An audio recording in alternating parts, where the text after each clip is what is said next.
പഞ്ചകേദാരങ്ങളിൽ അഞ്ചാമത്തേതായ കൽപേശ്വറിലേക്കുള്ള യാത്രയും വിശേഷങ്ങളുമാണ് ഈ വീഡിയോയിൽ ഉൾപ്പെടുത്തിയിരിക്കുന്നത്. ഉത്തരാഖണ്ഡിലെ ഉർഗം താഴ്വരയിൽ 2200 മീറ്റർ ഉയരത്തിലാണ് ഈ ശിവക്ഷേത്രം സ്ഥിതി ചെയ്യുന്നത്. പാണ്ഡവരുമായി ബന്ധപ്പെട്ട ഐതിഹ്യങ്ങൾ പ്രകാരം നന്ദീരൂപമെടുത്ത മഹാദേവന്റെ ജടാഭാഗം പ്രത്യക്ഷപ്പെട്ട സ്ഥലമാണിത്. മറ്റ് കേദാറുകളിലെ പോലെയുള്ള ആഡംബരങ്ങളൊന്നും ഇവിടെയില്ല. ഇതൊരു ഗുഹാക്ഷേത്രം കൂടിയാണ്. അളകനന്ദ നദിയുടെ പോഷക നദിയായ കൽപ്പഗംഗയുടെ തീരത്തായി ഒരു വലിയ മലയുടെ ചെരുവിലാണ് ഈ ക്ഷേത്രം സ്ഥിതി ചെയ്യുന്നത്. ഭഗവാന്റെ ജടാഭാഗം പൂജിക്കപ്പെടുന്നതുകൊണ്ട് ജഡേശ്വർ എന്നൊരു പേരും ഈ ക്ഷേത്രത്തിനുണ്ട്. പഞ്ചകേദാറുകളിൽ കേദാർനാഥ്, മധ്യമഹേശ്വർ, തുംഗനാഥ്, രുദ്രനാഥ് എന്നീ ക്ഷേത്രങ്ങൾ ശൈത്യകാലത്ത് 6 മാസവും നടയടച്ചിടുമ്പോൾ വർഷത്തിൽ 365 ദിവസവും പൂജ നടക്കുന്നതും സന്ദർശനയോഗ്യമായതുമായ ഏക പഞ്ചകേദാര ക്ഷേത്രവും ഇതുതന്നെയാണ്. ഈ ക്ഷേത്രം സ്ഥിതി ചെയ്യുന്ന ഉർഗം ഗ്രാമവും ഒന്ന് കാണേണ്ടത് തന്നെയാണ്. സഞ്ചാരികൾ അധികം എത്തിപ്പെടാത്ത അതിമനോഹരമായ ഒരു ഹിമാലയൻ ഗ്രാമമാണിത്. ഹരിദ്വാർ ബദരീനാഥ് റൂട്ടിൽ ഹെലാങ് എന്ന സ്ഥലത്ത് നിന്നും 18 കിലോമീറ്റർ ദുർഘട വഴികളിലൂടെ സഞ്ചരിച്ച് വേണം കൽപേശ്വറിലേക്ക് എത്താൻ. ഒരുപാട് കാഴ്ചകൾ നിറഞ്ഞ കൽപേശ്വർ യാത്രയുടെ വിശേഷങ്ങളിലേക്ക് എല്ലാവർക്കും സ്വാഗതം.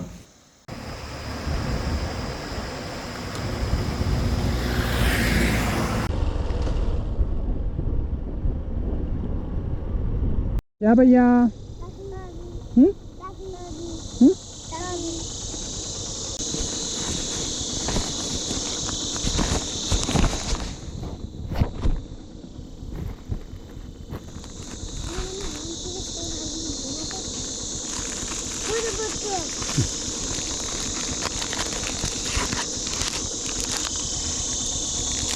टाटा.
കൽപേശ്വറിലേക്കുള്ള ബേസ് ക്യാമ്പായ ഹെലാങ് എന്ന സ്ഥലത്താണ് തലേന്ന് റൂമെടുത്തിരുന്നത്.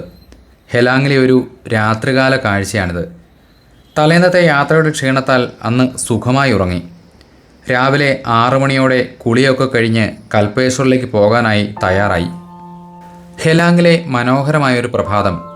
ഞാൻ താമസിച്ച മുറിയുടെ ബാൽക്കണിയിൽ നിന്നുള്ള ഒരു കാഴ്ചയാണിത്. ചുറ്റിനും വലിയ മലനിരകൾ. മലനിരകൾക്ക് മുകളിലൂടെ പതിയെ സൂര്യനുദിച്ചു വരുന്നതേയുള്ളൂ. താഴ്വാരത്തുകൂടി ഒഴുകുന്നത് അളകനന്ദ നദിയാണ്. മറുവശത്തായി കാണുന്നത് കൽപേശ്വറിലേക്കുള്ള റോഡാണ്. താഴെയായി കുറേ ഹോം സ്റ്റേകളും താൽക്കാലിക കെട്ടിടങ്ങളുമൊക്കെ കാണാം. ഈ ഹെലാങ് ഒരു ചെറിയ ടൗൺഷിപ്പാണ്. രാവിലെ 7 മണിയോടെ കൽപേശ്വറിലേക്കുള്ള യാത്ര ആരംഭിച്ചു. ഇവിടെ നിന്നും ബദരീനാഥ് റൂട്ടിൽ അല്പം താഴേക്ക് പോയി ഇടത്തോട്ടാണ് നമുക്ക് പോവേണ്ടത്. ഇവിടെ കൽപേശ്വറിലേക്കുള്ള ഒരു കവാടവും കാണാം. കവാടം കടന്ന് കുറച്ച് മുന്നോട്ട് ചെന്നപ്പോഴേക്കും തന്നെ റോഡിൻ്റെ അവസ്ഥയെക്കുറിച്ച് ഒരു തീരുമാനമുണ്ടായി. കുറച്ചുകൂടി മുൻപോട്ട് ചെല്ലുമ്പോൾ അളകനന്ദയ്ക്ക് കുറുകെ ഒരു ഇരുമ്പ് പാലം നിർമ്മിച്ചിട്ടുണ്ട്.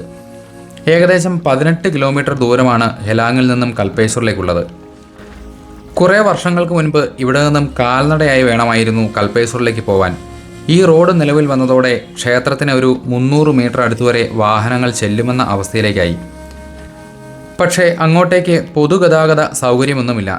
സുമോ, ബൊലേറോ പോലുള്ള വാഹനങ്ങളാണ് ആശ്രയം. ഇടയ്ക്ക് 1-2 വാഹനങ്ങൾ കടന്നു പോയതല്ലാതെ റോഡിലെങ്ങും വാഹനങ്ങളോ ജനങ്ങളെയോ ഒന്നും കാണുന്നില്ല. കുറച്ചു ദൂരം ചെന്നപ്പോൾ മുൻപിലായൊരു ട്രാക്ടർ പോകുന്നതുണ്ടു.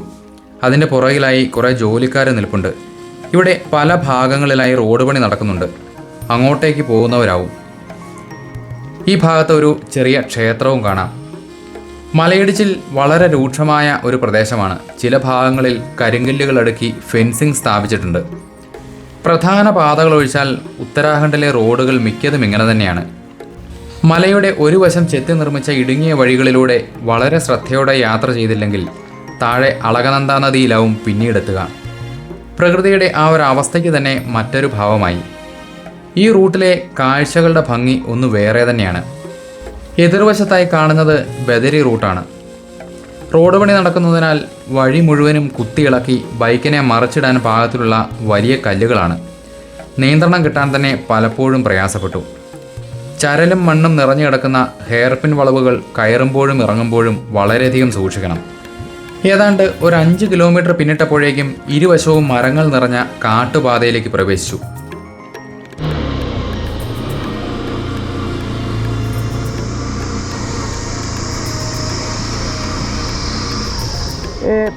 भैया कल्पेश्वर रोड.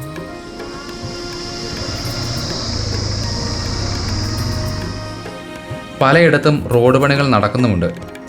അത്ഭുതപ്പെടുത്തിയ മറ്റൊരു കാര്യം കൊച്ചു പെൺകുട്ടികൾ വരെ കഠിനമായ ഇത്തരം ജോലികൾ മടി കൂടാതെ ചെയ്യുന്നു എന്നതാണ്. കുഴിയെടുക്കലും മണ്ണ് ചുമക്കലും എന്നു വേണ്ട സകല ജോലികളും. ഇടയ്ക്ക് 1-2 കുട്ടികൾ വഴിയിലിറങ്ങി നിൽക്കുന്നതുണ്ട്. പൈസ കൊടുക്കാനായി അവർ കൈ നീട്ടിയപ്പോൾ വിഷമം തോന്നിയെങ്കിലും മനഃപൂർവ്വം കൊടുത്തില്ല. Hi hello.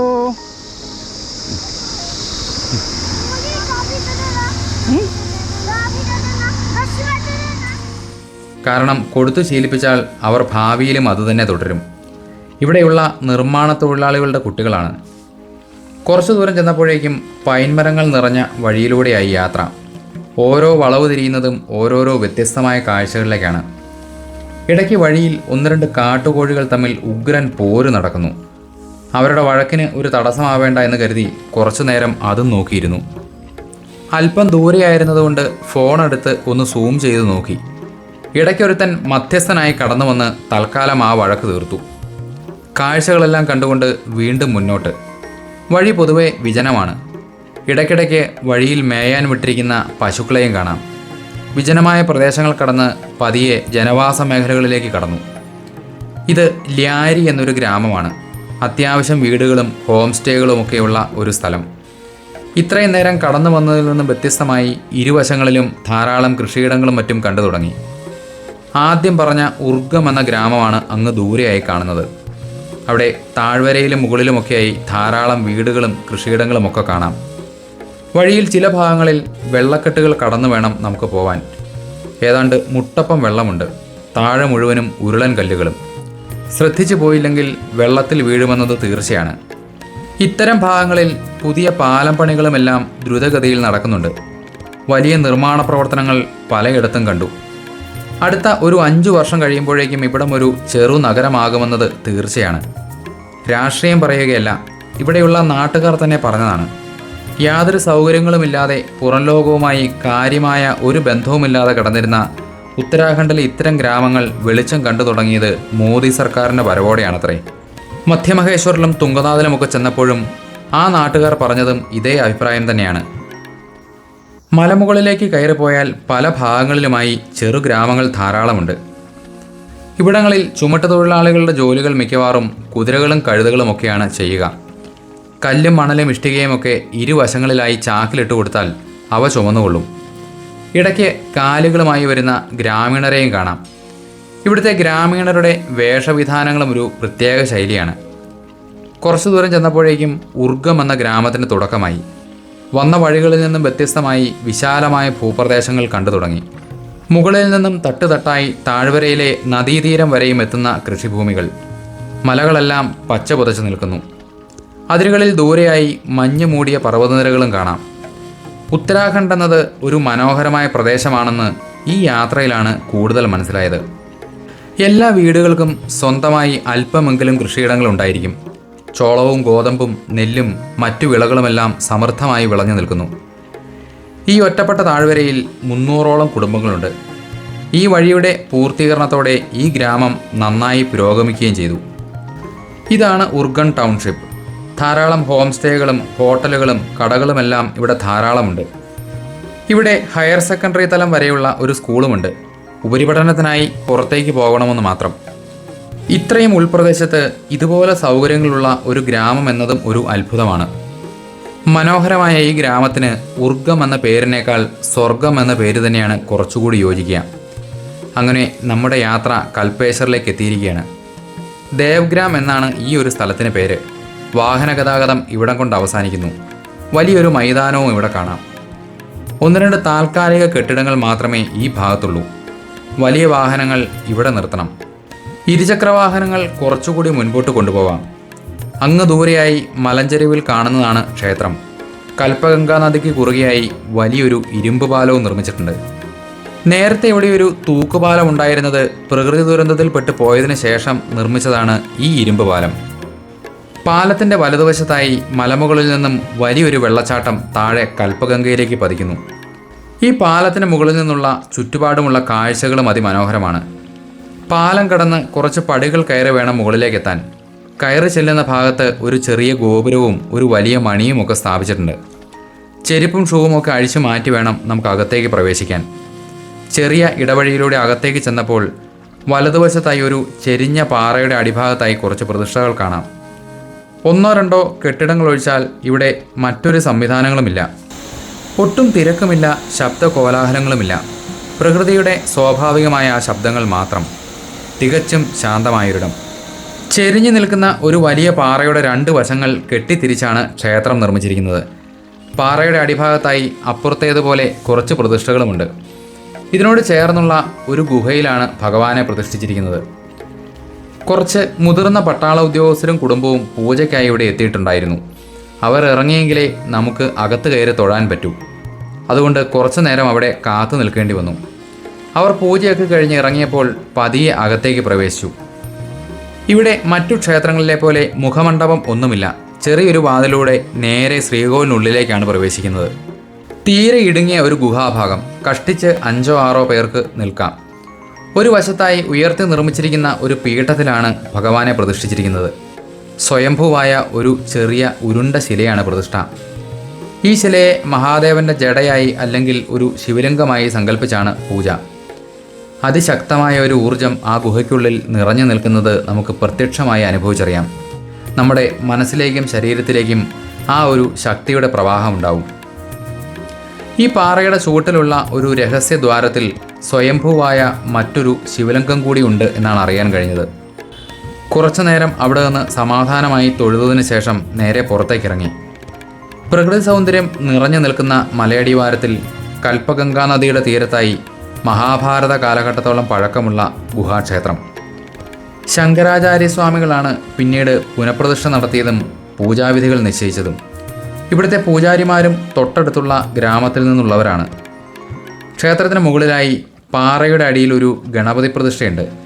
ഇതിന് ചുവട്ടിലായി ഒരു ചെറിയ തീർത്ഥസ്രോതസ്സും കാണാം. കലേവർകുണ്ട് എന്നാണ് ഇത് അറിയപ്പെടുന്നത്.